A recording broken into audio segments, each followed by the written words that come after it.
For as long as he could remember, Shane Bender wanted to matter. One of 6 children, it was a battle to matter even within the stifling confines of his own home. To make matters worse, he was the third of 6 kids.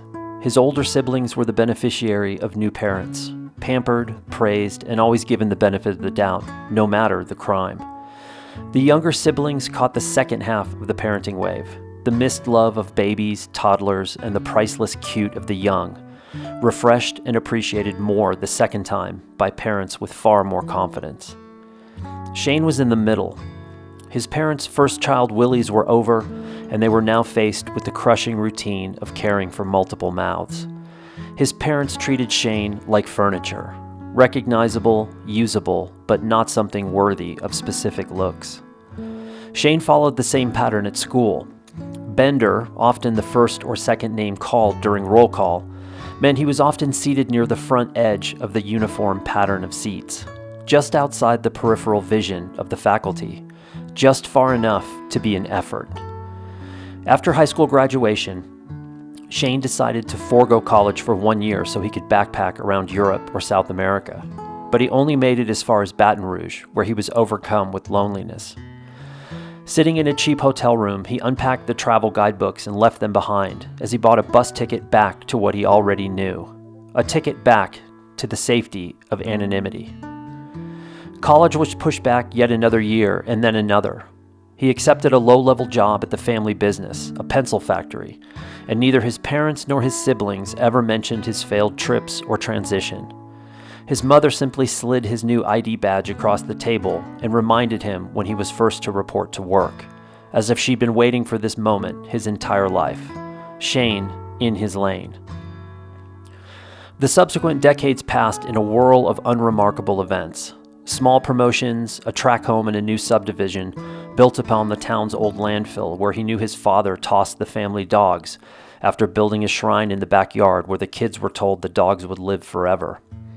And there was Shane's own family, a wife and 1 child, a boy, John David Bender, named after his father and grandfather, not for any particular reason, but more because Shane just didn't know what else to do. He was a good saver. Each year he would pore over maps of exotic foreign lands, but always ended up taking his vacation at a camping spot at the local lake. His wife spent most of the time reading while young John David slept.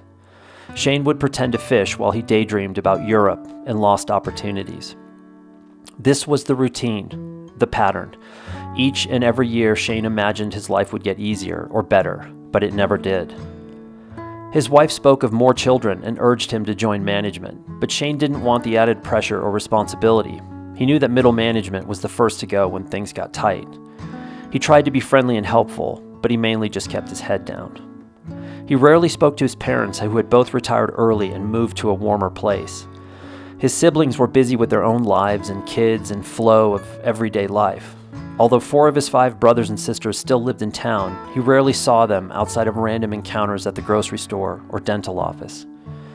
Shane warned his wife that this was the year they would take their vacation abroad. He decided on Italy but was unsure about Rome or Florence. His indecision delayed the trip just long enough for his wife to ask if they could stay closer to home so she could check in on her aging mother. So, Italy was postponed, and they returned to the lake. During the 3rd day, after a late night of talk with his fellow campers, most of whom worked at the factory, Shane felt a change come over him.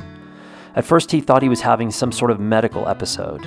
He sat down at the picnic table just to catch his breath. He noticed for the first time that the table was brand new.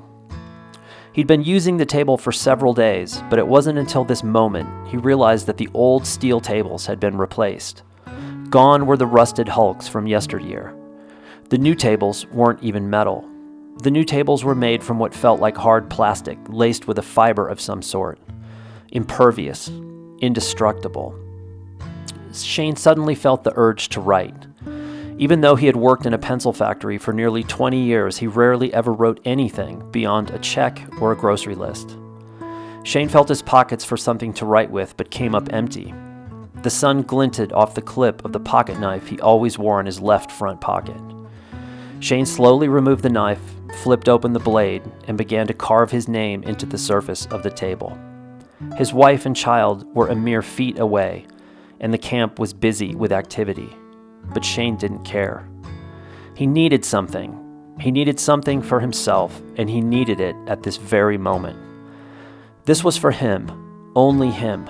Surprisingly, the pointed blade cut into the table with little effort, allowing Shane to take his time and admire his work. When he finished the R in Bender, he stopped to assess. He felt hollow still. And then he added 9, 17, 15. Now it was complete. And at this moment, perhaps for the first time in his life, Shane Bender had left his mark.